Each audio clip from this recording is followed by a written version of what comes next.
함께 주 앞에 찬양으로 나아가겠습니다.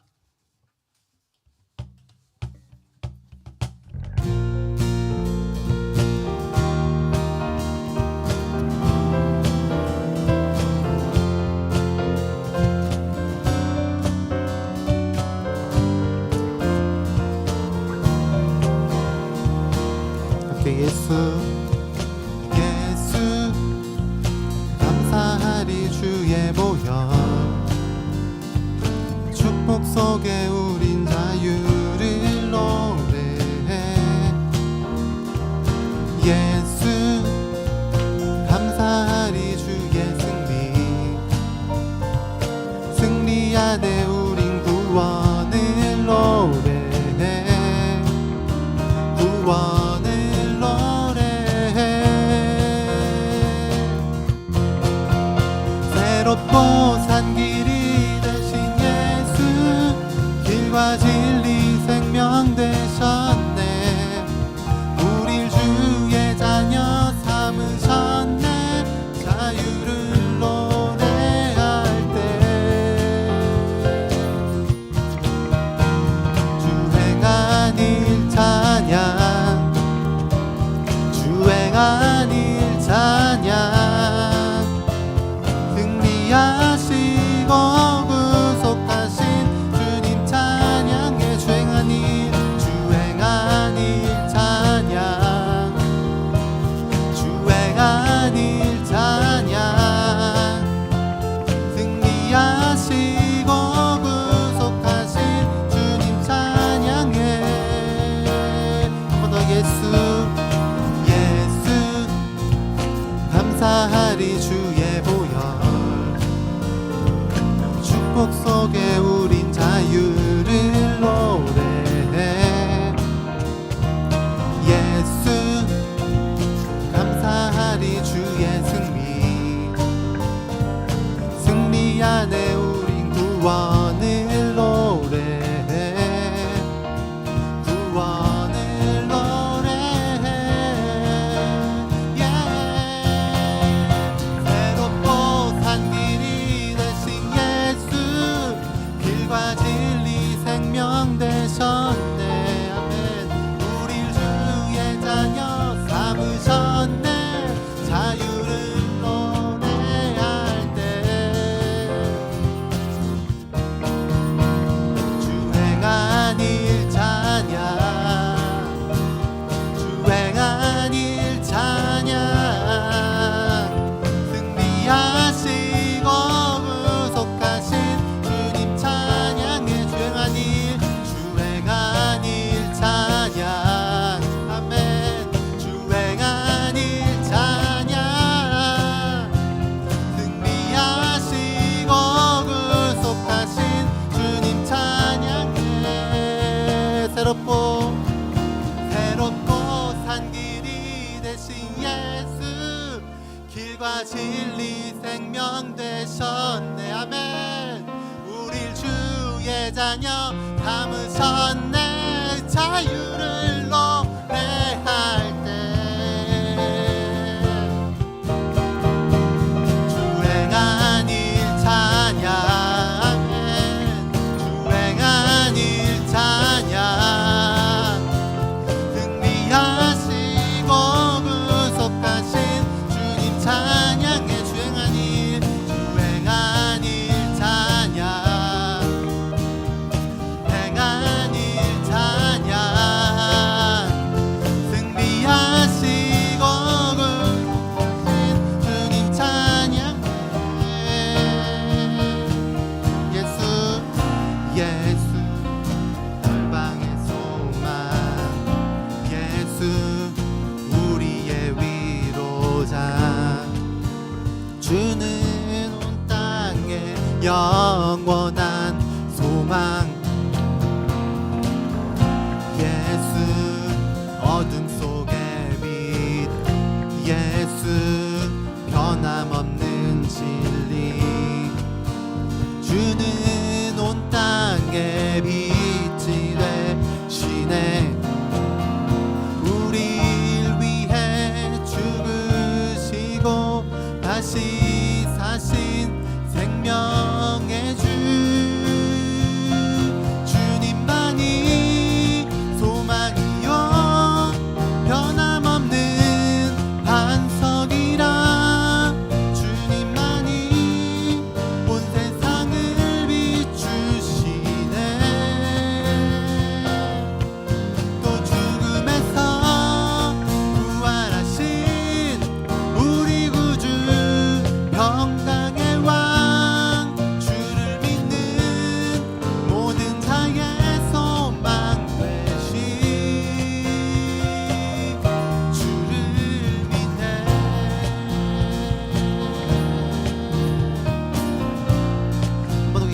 올려드리십시다. 예수 예수 열방의 소망 예수 우리의 위로자 주는 온 땅의 영원한 소망 예수 어둠 속의 빛 예수 변함없는 진리 주는 온 땅의 빛이 되시네. 아멘. 우리를 위해 죽으시고 다시 사신 생명의 주 주님만이 소망이요 변함없는 반석이라 주님만이 온 세상을 비추시네. 또 죽음에서 부활하신 우리 구주 평강의 왕 주를 믿는 모든 자의 소망 되신 주를 믿네.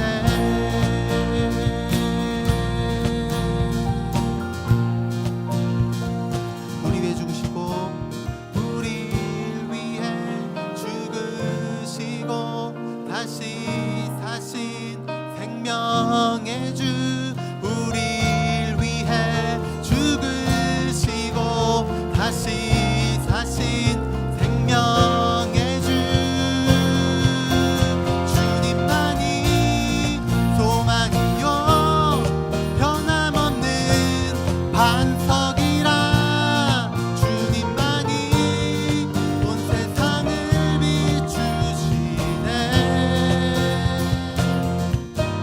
죽음에서 부활하신 우리 구주 평강의 왕 주를 믿는 모든 자의 소망 되시. 우리 한번 고백하십시다. 주님만이 소망이요 변함없는 반석이라 주님만이 온 세상을 비추시네. 또 죽음에서 부활하신 우리 구주 평강의 왕 주를 믿는 모든 자의 소망 되신 주를 믿네. 주를 믿네. 주를 믿네. 주를 믿네. 주를 한 번 더 주를 믿네. 주를 믿네. 예수님 구원하신 고생 많으십니다. 예수님 우리 주님만이 그런 분이십니다.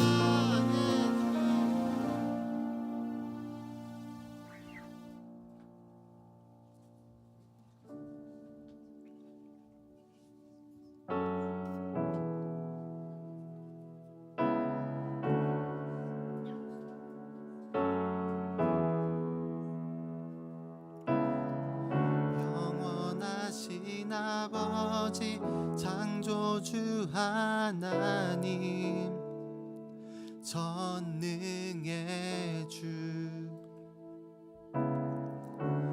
그의 성령으로 잉태된 주 예수 우리 구원자 하늘에 계신 아버지 독생자 구주 예수 성령 하나님 믿으며 삼위일체 믿네 몸이 다시 사는 것과 영원히 살 것을 나는 믿네.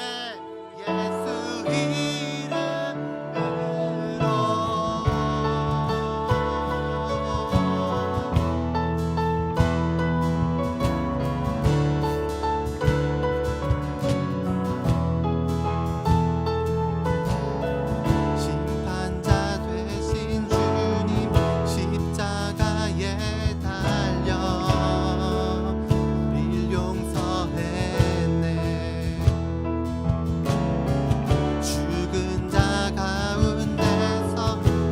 영광으로 사셔 좌에 앉았네.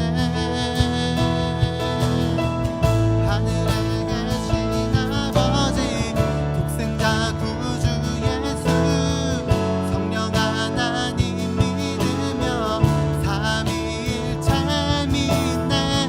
봄이 다시 사는 것과 영원히 살 것을 나는 믿네.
기도하실 때 여러분 찬양 고백한 것처럼 더 예수 이름 높여드리며 기도하십시다.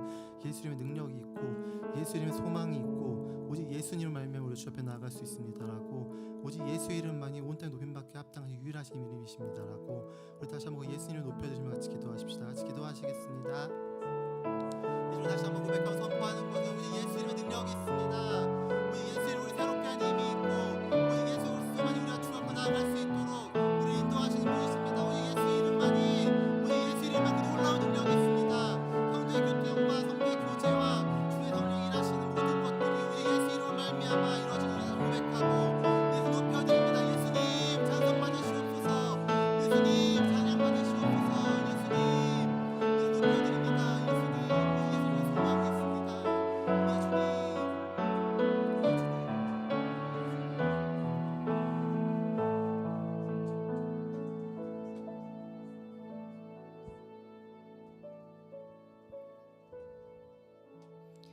우리의 힘과 능력 되시며 또 우리의 삶과 온 열방 가운데 예배받으시기에 합당하신 하나님, 이 시간 우리의 감사와 찬양, 믿음의 고백과 선포를 드리게 하심을 감사합니다. 우리의 예배를 받으시고 홀로 영광 받아 주시옵소서. 우리의 모습이 먼저 주님 앞에 거룩한 산 제사가 되기를 원합니다. 지난날 우리의 죄를 용서하여 주시고 주의 보혈로 정결케 하여 주시옵소서. 오직 성령으로 이 시간 우리를 다스려 주셔서 오늘도 아버지의 마음과 뜻이 우리의 마음을 채워주시는 시간 되도록 인도하여 주시옵소서. 저희 좋은나무교회 성도들 아이들부터 어른들에 이르기까지 주님이 원하시는 길을 가도록 인도하여 주시고 거룩하고 순전한 마음으로 하나님을 예배하는 자들 되게 하여 주시옵소서. 부르심을 따라 각자의 처소에서 하나님께 영광 돌리는 삶이 되게 하여 주시옵소서. 하나님, 또 이 땅의 교회들이 소금과 빛 되기를 원합니다. 어두운 세대 가운데 하나님의 거룩한 세대를 일으킬 수 있는 지혜가 교회들에 있도록 은혜를 주시옵소서. 우리 안에 제자된 삶, 겸손과 지혜와 섬김과 헌신으로 주님의 사랑과 의가 이 땅에 드러나는 통로가 되도록 이 땅의 성도들 또 저희 모두를 사용하여 주시옵소서. 또 저희가 함께 기도하고 또 동역하는 선교지의 선교사님들을 위해 기도합니다. 하나님, 가정과 사역들을 붙들어 주시고 주의 복음을 전하는 데 부족함 없도록 순간순간 주님의 임재 가운데 힘과 지혜의 능력 얻도록 성령으로 충만하게 하여 주시옵소서. 이 시간에 우리가 함께 말씀을 듣기 원합니다. 저희 눈과 귀와 마음이 열리게 하여 주시고 목사님의 말씀 선포 가운데 성령으로 기름 부어 주시옵소서. 그래서 우리 모두가 주님의 뜻을 아는 시간 되게 하여 주시옵소서. 이 예배의 시작과 마침을 주관하시고 오늘도 우리 예배 가운데 임하시는 하나님을 의지합니다. 주님께 감사를 드리고 예수님 이름으로 기도합니다. 아멘.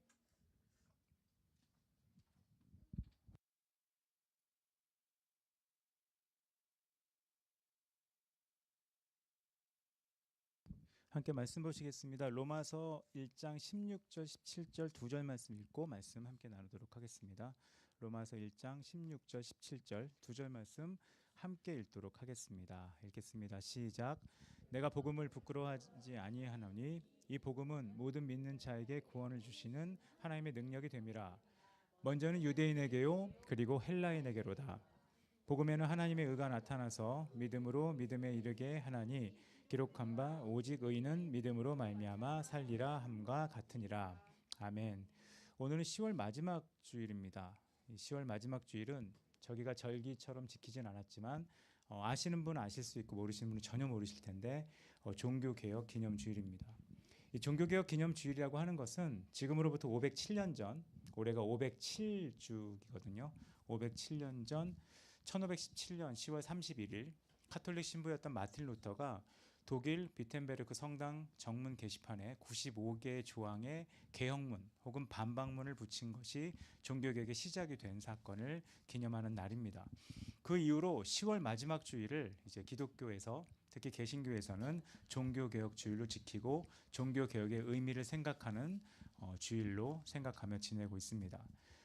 다 학교에서 배우셨겠지만 16세기 종교개혁은 당시 유럽은 물론 세계적으로 또 오늘날까지 많은 영향력을 갖게 했고 문화나 예술이나 많은 부분에 변화를 일으킨 영향으로 남아있는 것을 다 아실 겁니다. 종교개혁이라고 하는 말은 영어로 리포메이션이라고 합니다. 리포메이션이라고 하는 것은 개혁인데 개혁과 비슷한 것처럼 보이지만 잘못 우리가 오해하는 단어가 하나 있습니다. 그게 혁명입니다.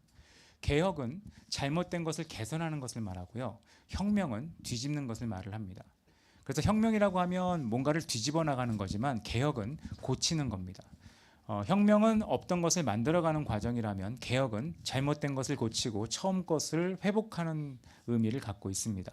그래서 세속신앙에서 초대교회 신앙으로 돌아가는 거, 만약 신앙의 혁명이라면 없던 믿음이 생기는 거지만 신앙의 개혁이라고 하면 세속적인 신앙에서 초대교회 신앙으로 돌아가는 것을 의미합니다. 교회가 세속화되고 교회로서 본분을 다하지 못할 때 교회가 부패하고 세상은 혼탁해지고 사회가 전반적으로 어두워지는 것을 역사를 통해 볼 수 있습니다. 그래서 개혁이라고 하는 것은 세상이 악해지고 더러워질 때 교회 스스로 원래 정신을 회복하려고 하는 것을 이제 개혁이라고 말을 하는 겁니다.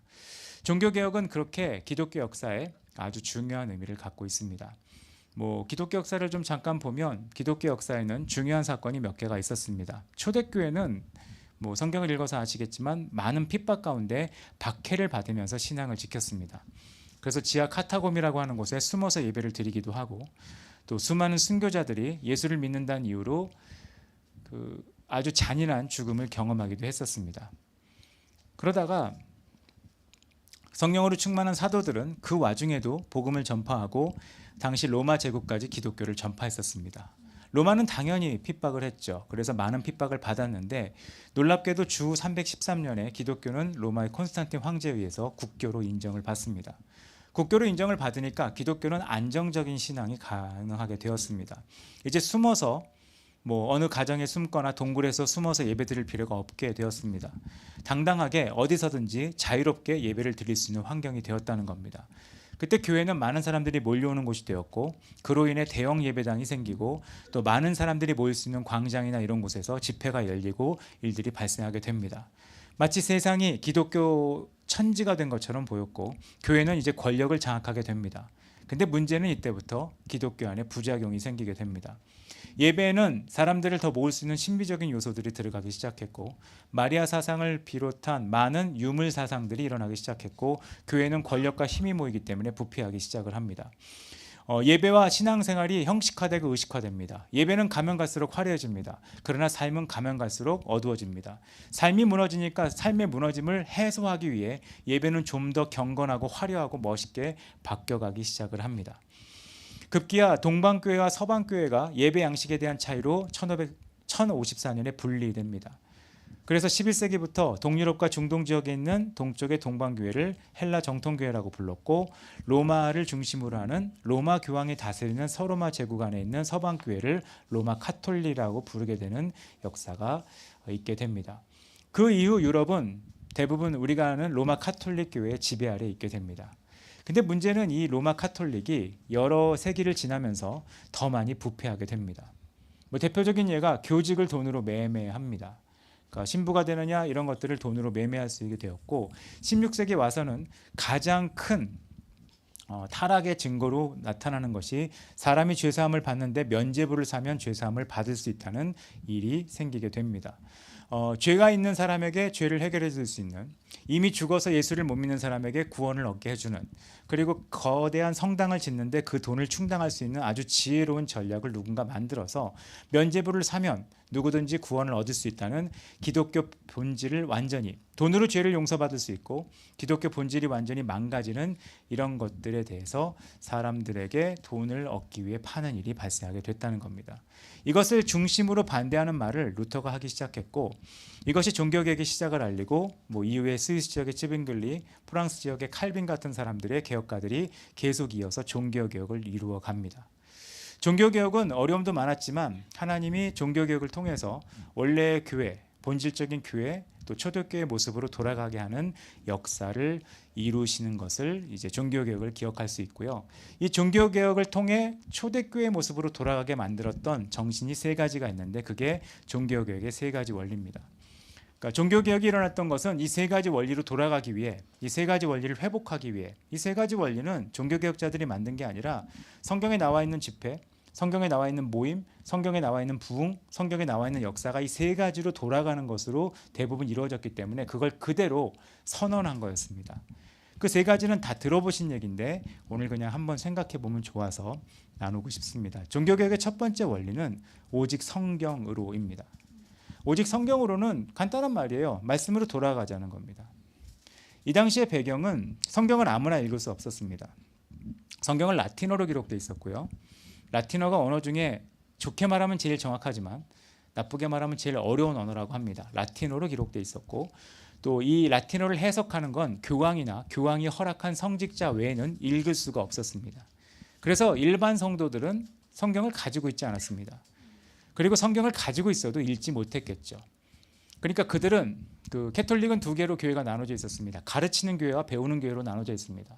만약 여기가 카톨릭이면 저는 가르치는 교회고 여러분은 배우는 교회입니다. 그래서 여러분은 성경에 대해 의견을 낼 수도 없고 의견을 내서도 안 되고 토를 달아서도 안 되고 해석하면 안 됩니다.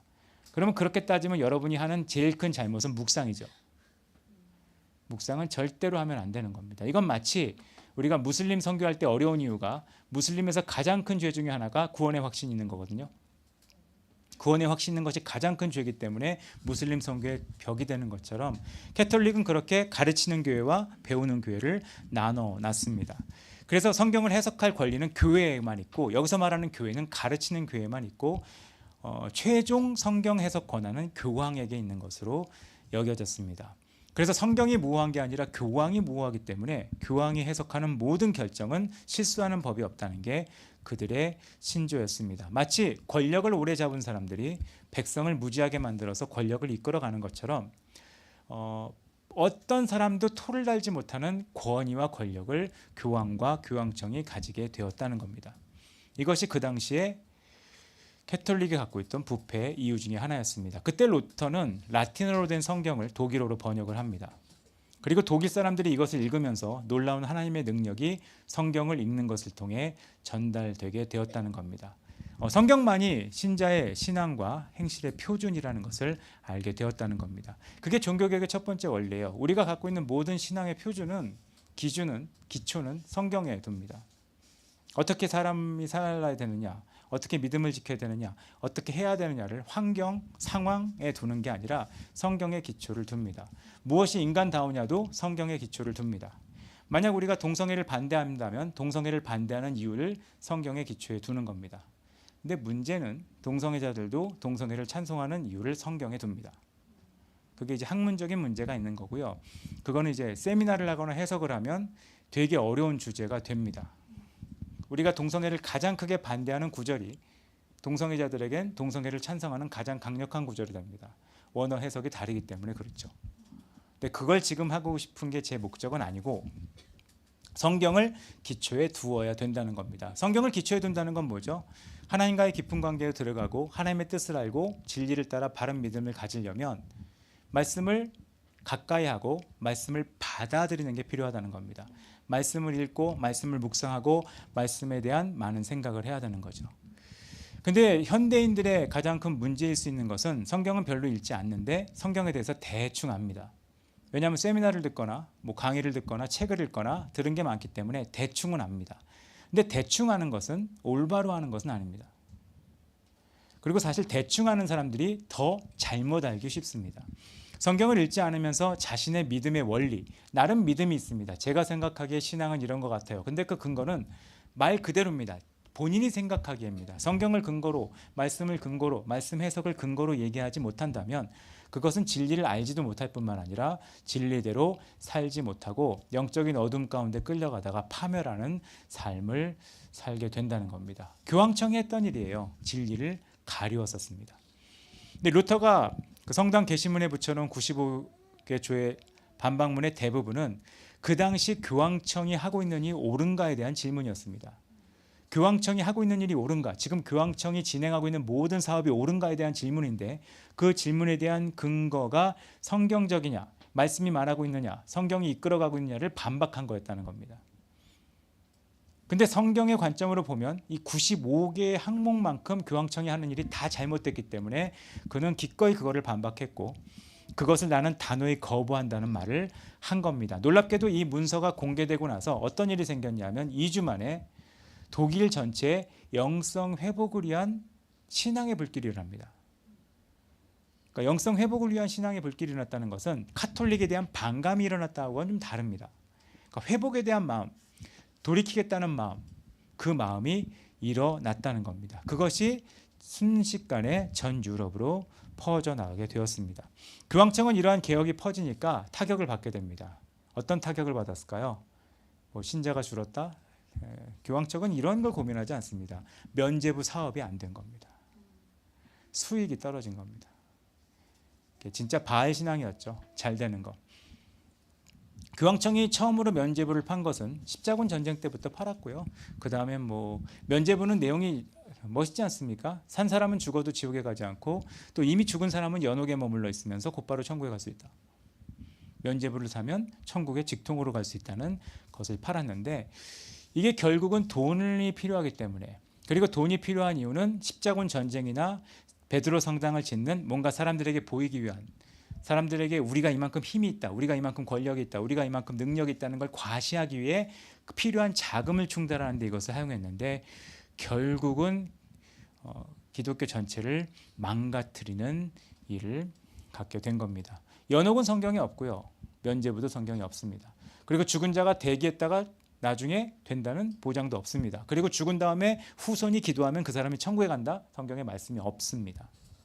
근데 이걸 가능한 사람들에게 잘 보이기 위해 아니 어쩌면 사람에게 뭔가 유익을 얻기 위해 사람의 눈치를 보고 사람이 듣기 좋은 말을 하는 것 자체가 이미 성경에서 떠난 것이 되어버린 겁니다. 어쩌면 지금 우리가 성경으로 돌아가야 된다면 그렇게 돌아가야 됩니다. 올해도 모든 총회 상당수의 총회에서 나왔던 의제 중에 하나가 반려동물의 장례예배였습니다. 반려동물의 장례예배를 왜 드립니까? 근데 그중에 가장 많은 설득력 있는 의견이 그래도 마음이 상한 성도를 위로해 줘야 된다. 이게 발전되면 면죄부입니다. 특히 한국인처럼 섭섭하면 어쩔지 모르는 사람들에게 섭섭하지 않기 위해 그러면 천국 가요. 그래도 천국 갈 거예요. 이게 면죄부라는 겁니다. 근데 그걸 단호히 거부했던 게 루터가 했던 반박문의 첫 번째 내용이었다는 겁니다.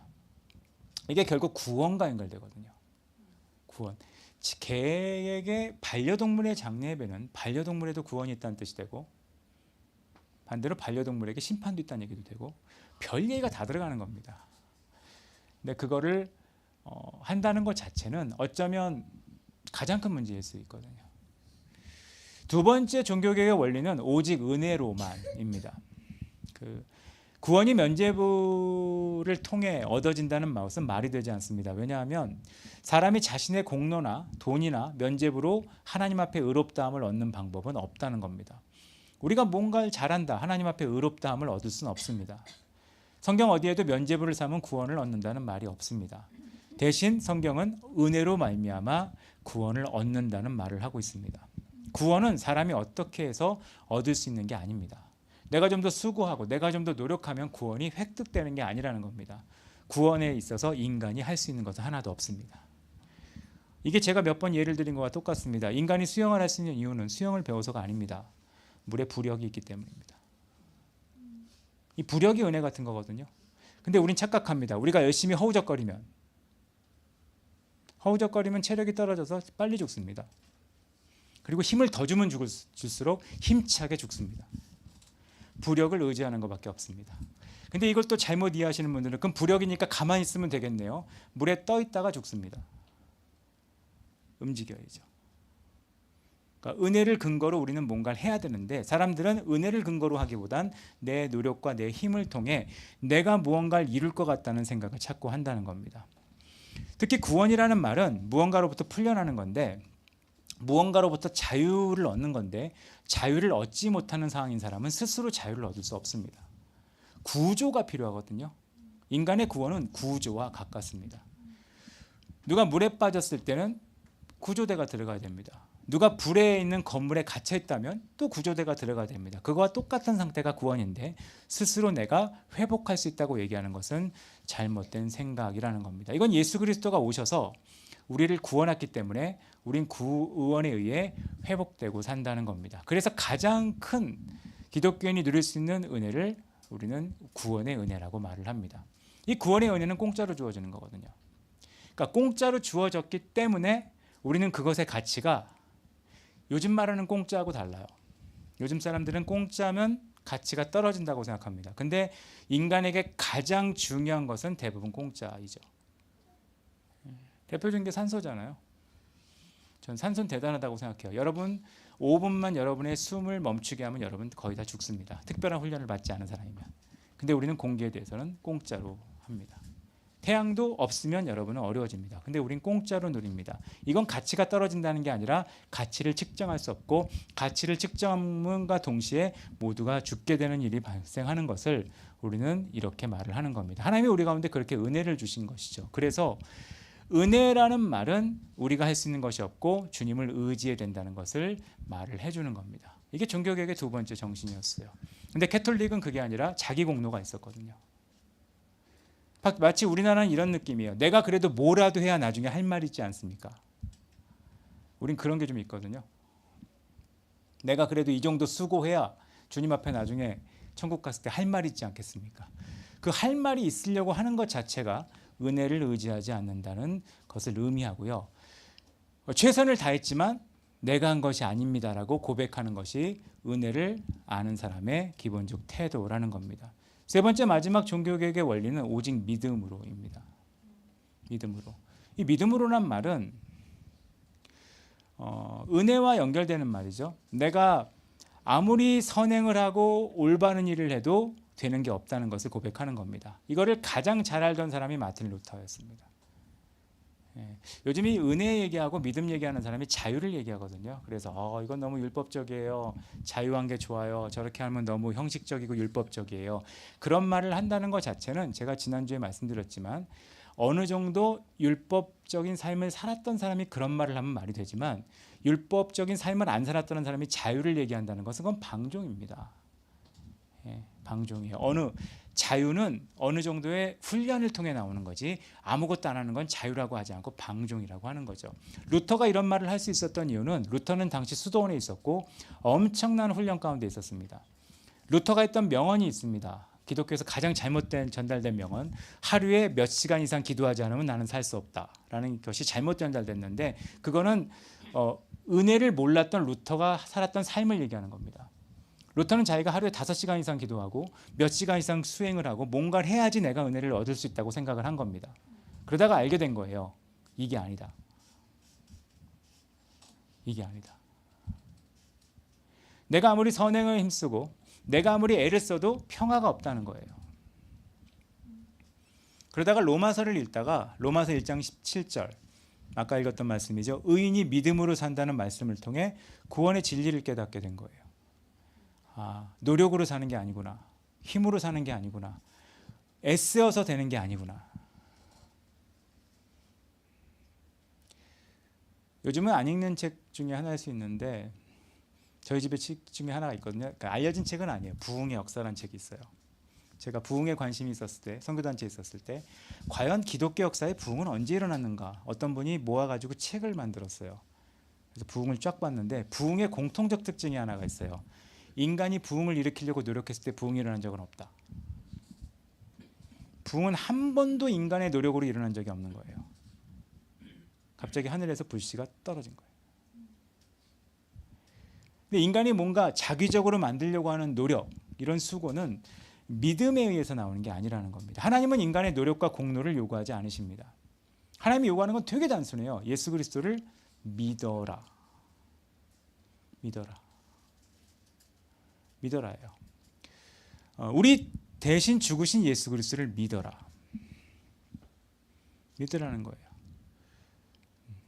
그러니까 이 믿는다는 것은 다르게 표현하면 하나님을 좀 더 의지하라는 거죠. 그냥 편하게 설명해 드릴게요. 그 수영으로 다시 말씀드릴까요? 전 이게 제일 편한 이어서 부력을 믿으라는 얘기는 물에서 미친 듯이 힘을 주라는 뜻이 아니에요.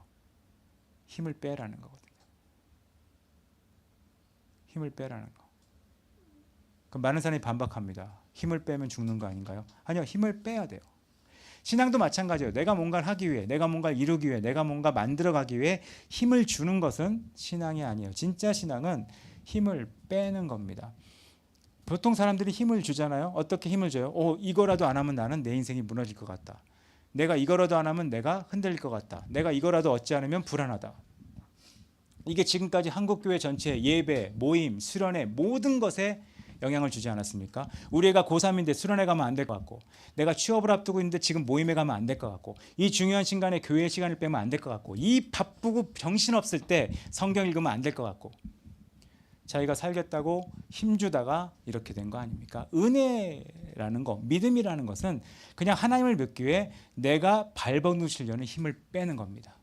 그거를 보여주는 예로 제가 한번 말씀드렸던 게 모세가 하나님을 만난 장면 아닙니까? 모세는 40세까지 믿음을 갖고 살았을까요? 아니요. 자기 힘으로 살았어요. 자기 힘으로 살던 결과는 애국까지를 쳐 죽인 겁니다. 그러다가 완전 폐인에 가깝게, 전에도 말씀드렸죠. 좋게 말하면 가정적으로 살던 모세가 80세가 된 날에 하나님이 나타나셨습니다. 그리고 보여주시죠. 떨기나무에 불이 붙어 있는 거. 그게 뭘 얘기하는 거겠습니까? 나무에 불이 붙어 있습니다. 근데 나무는 타지 않습니다. 나무가 불을 내는 게 아니에요. 나무에 불이 붙어야 되는데 나무는 타지 않아야 돼요. 신앙이 그런 겁니다. 신앙은 내가 불타는 게 아닙니다. 내가 막 불타올라서 하는 게 아닙니다. 그거는 열정이 아니라 그냥 정열입니다. 정열이에요. 그렇게 불태운 사람은 나중에 죄가 돼요. 화력이 없어지죠. 그래서 그렇게 신앙을 가진 사람들의 특징을 보면 원래 신앙은 나이가 먹을수록 신앙이 연단되어서 더 좋은 믿음을 갖고 있어야 되거든요. 원래 믿음이란 말이 누구에게 순종할 수 있는 거, 순종이라는 건 별거 아니에요. 내가 하나님의 뜻을 위해 내 힘을 빼는 건데 나이가 먹으면 먹을수록 더 많이 힘을 뺄 수 있어야 되는 게 믿음의 성장인데 잘못 힘을 준 사람들은 어떻게 하냐? 20대에 힘으로 버틴 거거든요. 그러면 30대, 40대 때 더 이상 힘이 없기 때문에 더 이상 버틸 힘이 없어지게 됩니다. 그럼 그런 분들의 공통적 특징은 인생의 가장 대가집을 많이 했을 때, 인생의 가장 순종을 많이 했을 때, 인생의 가장 믿음을 발휘했을 때, 인생의 가장 하나님의 뜻을 따랐을 때가 20대입니다. 왜 20대일까요? 그때 제일 힘이 많았거든요. 이제 40대 땐 힘들어서 못 살아요, 믿음을. 그게 제일 처참한 결론이 되는 겁니다. 믿음으로 산다는 얘기는 주님을 좀 더 의지하는 걸 얘기하는 겁니다. 그래서 어쩌면 내 눈에 보이는 불안감보다 내 눈에 보이지 않는 하나님을 믿는 것을 이야기를 하는 것이 있습니다. 그거로 돌아가자, 그거로 회복되자, 그것이 종교개혁의 의미입니다. 말씀을 좀 정리할게요. 오직 성경으로, 오직 은혜로, 오직 믿음으로. 이게 종교개혁의 정신입니다. 우린 성경으로 다시 돌아가야 됩니다. 여러분이 하는 모든 의견, 특히 교회에서 하는 모든 의견은 근거가 성경이면 좋을 것 같습니다. 여러분이 하는 모든 거, 의사결정, 육아조차도 그냥 시대 유행입니다. 시대 유행이에요. 성경 근거는 없어요. 요즘은 이렇게 해야 된대요. 시대 유행입니다. 근데 그걸 성경에서 다시 끄집어내는 것이 필요합니다. 어쩌면 그것에 도움을 받는 것은 시대 유행이 아닌 고전을 읽는 게 훨씬 도움이 될 수 있습니다.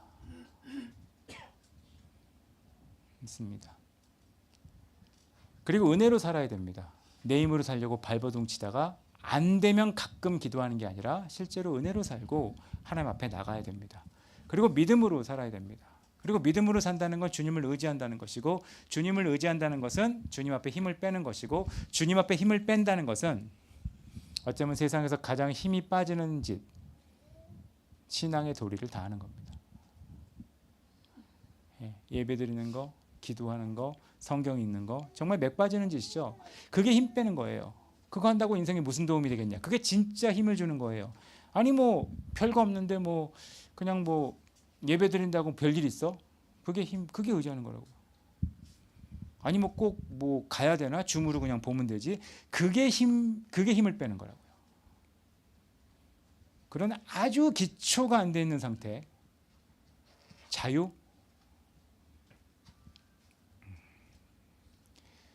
제가 어제 자유성을 갔는데 인상적이었어요. 아줌마 한 명이 미친 듯이 접영을 하고 있었어요. 제가 참았어야 되는데 50분 정도 보니까 너무 마음이 힘든 거예요. 왜냐하면 그분이 저렇게 수영하면 목에 담이 와서 다음날 못 일어날 것 같거든요. 접영을 하시는데 구조신호죠. 완전히 구조신호에 물살을 헤치면서 쇠빙 뭐 얼음을 깨면서 오는 배처럼 막 오시는 거예요. 나름대로 열심히. 나름대로 열심히가 어쩌면 세상에서 가장 안 좋은 거예요. 그걸 자유라고 말해요. 누가 그 근거를 제시했냐. 그분이 그렇게 수용한 이유는 되게 단순하거든요. 어깨보다 고개를 먼저 들어서요. 근데 그걸 얘기하기 전까지 그분은 끝없이 그렇게 자기 나름대로 열심히. 여자분이라 다행이에요. 남자분들은 그렇게 하면 어깨인데 나가거든요. 힘으로 진짜 하니까. 신앙을 그렇게 한다고요. 내가 나름대로 도리를 지키는 거, 해야 할 일을 하는 게 중요하다는 겁니다. 그리고 생각난 김에 율법하고 은혜에 대해 헷갈려 하시는데, 율법과 은혜는 이렇게 이해하시면 돼요. 우리는 밥 먹기 위해 살지 않죠. 먹기 위해 사는 것은 사람이 아니에요. 마치 율법주의는 먹기 위해 산다고 말하는 것 같은 거예요. 그럼 우리는 우린 먹기 위해 사는 존재가 아니야. 우린 더 고상한 비전이 있어 라고 얘기하면 그게 은혜로 사는 것처럼 보입니다. 근데 여러분이 먹기 위해 살지 않는다고 굶습니까? 굶어요? 먹기 위해 사는 건 인간의 삶이 아니야. 오늘부터 굶어. 그랑 똑같이 산다고요. 율법주의는 나쁜 거야. 오늘부터 율법 하나도 안 지켜. 그거는 인간 이하로 사는 거예요. 어디서 그런 자유가 들어와 버린 거예요. 뭐 예배, 우린 율법적으로 그렇게 예배 드리는 거 아니야. 그럼 예배 안 드리면 시간 뭐 그렇게 매이는 거 아니야. 그러면 인생 그러면 우린 밥 먹기 위해 사는 게 아니야. 그럼 굶어요? 이게 이상하게 들어온 거예요. 믿음으로 산다는 것은 구원을 얻기 위해 믿음의 도리를 하는 게 아니라 구원을 얻었기 때문에 구원의 도리를 힘을 빼고 하는 걸 얘기하는 겁니다. 그렇게 돌아가는 게 종교개혁의 정신이에요. 그런 사람들이 있을 때 종교개혁이 우리에게 주는 희망이 뭔지 아세요? 종교개혁에 힘이 있었던 이유는 캐톨릭보다 종교개혁자가 많아서가 아니에요. 진짜가 있었기 때문에. 일반 세계사 보세요. 세계사 보시면 캐톨릭이 더 세요. 캐톨릭이 더 셌었습니다. 그리고 기독교 역사에서 모든 교리가 무너지려고 했을 때 그 무너지는 교리에 반대했던 사람의 수는 늘 적었어요. 근데 왜 적은 자들이 이길 수 있었는가? 수가 적었는데, 그렇게 요란하지 않았는데, 이유는 진짜였거든요. 가짜가 판치는 세상, 진짜인 척하는 세상, 모임 하나 하고 예배 한 번 드리고 기도 한 번 하고 퉁치는 세상, 그곳에는 개혁은 절대로 일어나지 않았습니다. 루터가 개혁을 이룰 수 있었던 이유는 어쩌면 그걸 수 있어요. 루터는 자기의 모든 신분 기득권을 버리고 진리를 위해 희생했거든요. 지금 그런 사람이 없는 것이 개혁이 일어나지 않는 가장 큰 이유라고 생각을 합니다. 과거 얘기 하나 하고 싶어요. 1980년대 말, 90년대 초가 우리나라의 역사에 되게 큰 역사가 일어났죠. 민주적으로 얘기하면 독재 정권을 무너뜨리려고 시위가 일어나고 대학교마다 시위하고 1987이라는 영화에도 나오잖아요. 막 사람들이. 근데 기독교는 동시에 집회에 참석하지 않는 기독교인들은 모여서 예수행진하고 캠퍼스마다 복음을 전하기 위해 집회하고 전도하고 그런 일을 있었습니다. 양쪽 공통된 특징이 뭔지 아세요? 양쪽 다 민주시위에 참여한 청년, 기독 집회에 참여한 청년, 공통적 특징이 둘 다 취업과 학점에 그렇게 신경 쓰지 않았거든요. 나쁘게 말할까요? 생각 없는 인간들이었어요. 좋게 말할까요? 기득권에 대한 희생이 있었다. 그런 희생이 있는 사람들이 하나님께로 돌아가려고 했을 때 우리는 종교개혁이라고 하는 엄청난 역사를 경험할 수 있었다는 겁니다. 그걸 이제 뭐 선교단 재산 대가지불이라고 하죠. 전 종교개혁 주간에 그런 생각을 하고 싶습니다. 제가 지난주도 책을 얘기했지만 불안세대라는 책이 있습니다.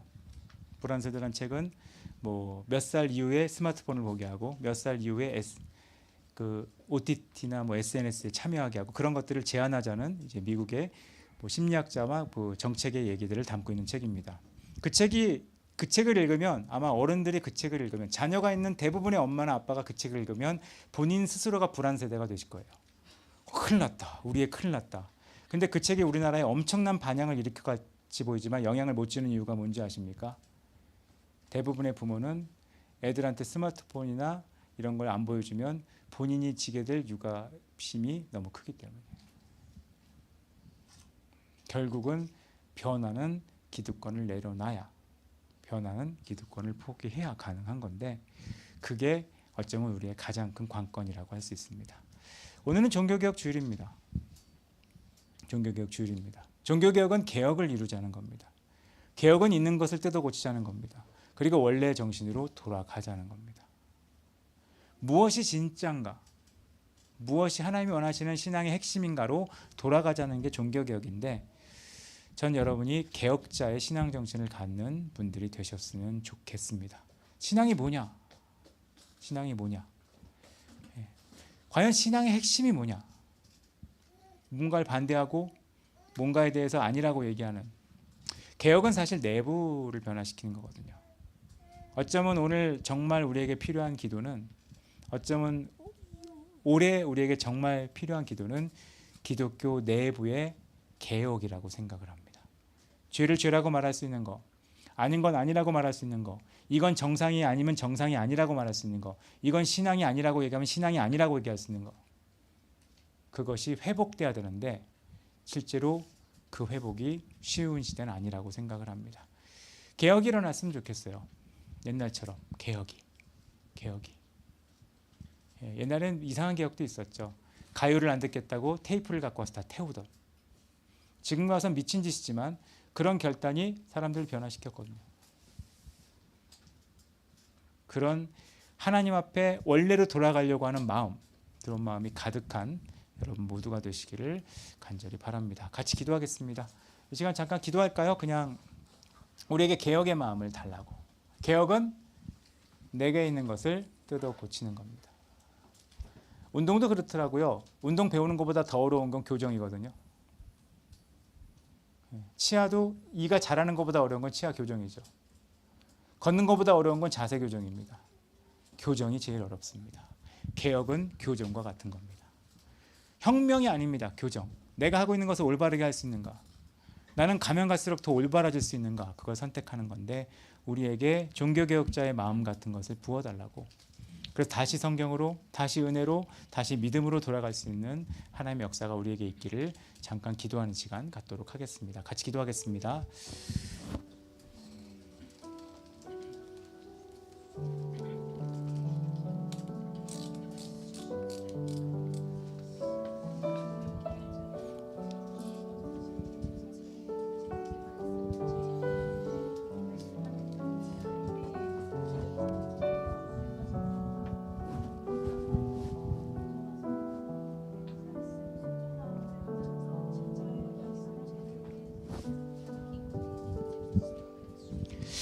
하나님, 종교개혁 주일에 종교개혁에 대해서 생각을 해봤습니다. 종교개혁은 외부의 적과 싸우는 개혁이라기보다 내부를 새롭게 하자는 거였습니다. 돌아가기 위해, 어딘가를 바꾸기 위한 혁명을 위한 게 아니라 우리가 원래의 모습으로 돌아가기 위해, 뜯어고치기 위해 반박하며 새롭게 하기를 요청했던 그런 사건인 것을 잠깐 나눴습니다. 우리는 가끔 혁명을 꿈꾸고 세상에 뭔가를 뜯어고치기를 많이 힘쓰지만 실제로 우리에게 필요한 것은 개혁. 우리가 변형되거나 틀어지는 우리의 모습을 올바로 갖는 것이 더 중요한 때라고 생각을 합니다. 우리에게 개혁이 있도록 하여 주시옵소서. 소경이 소경을 인도하는 삶을 살기보다 우리 먼저 밝히보기 위한 노력이 있게 해주십시오. 그리고 누군가의 잘못을 지적하기보다 우리가 올바로 할 수 있는 것에 대한 결단이 있게 해주십시오. 그래서 누군가 하나님이 허락하시고 하나님이 기회를 주셨을 때 누군가를 바르게 인도할 수 있는 능력이 먼저 우리 기독교인들에게 있을 수 있도록 하나님 역사하여 주시옵소서. 우리에게 그런 개혁의 놀라운 일들이 있기를 소망하고 예수 그리스도 이름으로 기도드렸습니다. 아멘. 오직 주의 은혜로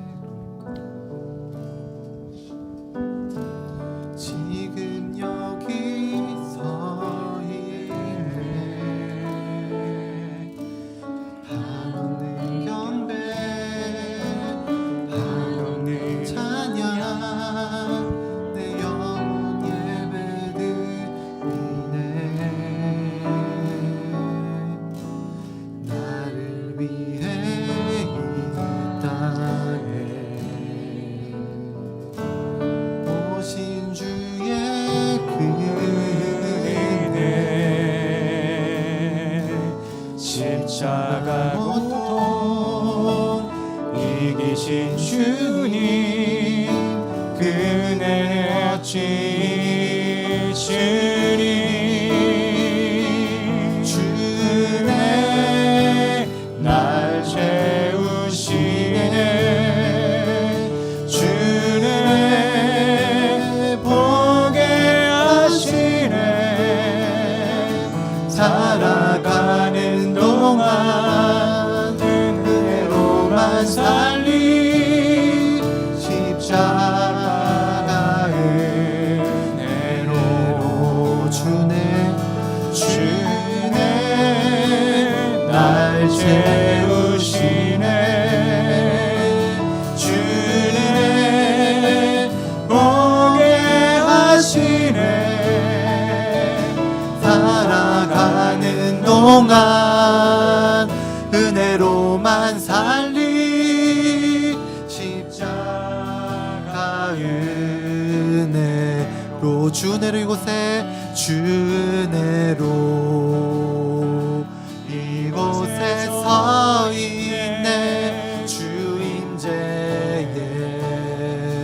엎드려 절하네 그 어느 것도 난 필요 없네 주님만 경배해 주네로 이곳에 서 있네 주인제에 엎드려 절하네 그 어느 것도 난 필요 없네 주님만 경배 한 번 더 주네로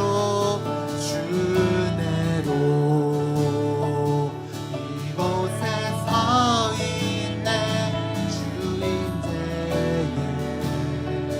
엎드려 절하네 그 어느 것도 난 필요 없네 주님만 경배해 주네로 이곳에 서 있네 주인제에 엎드려 절하네 그 어느 것도 난 필요 없네 주님만 경배해 그 어느 것도 난 필요 없네 주님만 경배해 그 어느 것도 난 필요 없네 주님만 경배해 지금은 우리 주 예수 그리스도의 은혜와 아버지 하나님의 놀라우신 사랑과 성령 하나님의 교통하심이 종교계의 정신처럼 성경으로 은혜로 믿음으로 돌아가기로 결정한 여기 있는 모든 한 명 한 명 위에 이제로부터 영까지 함께 있을지어다. 아멘.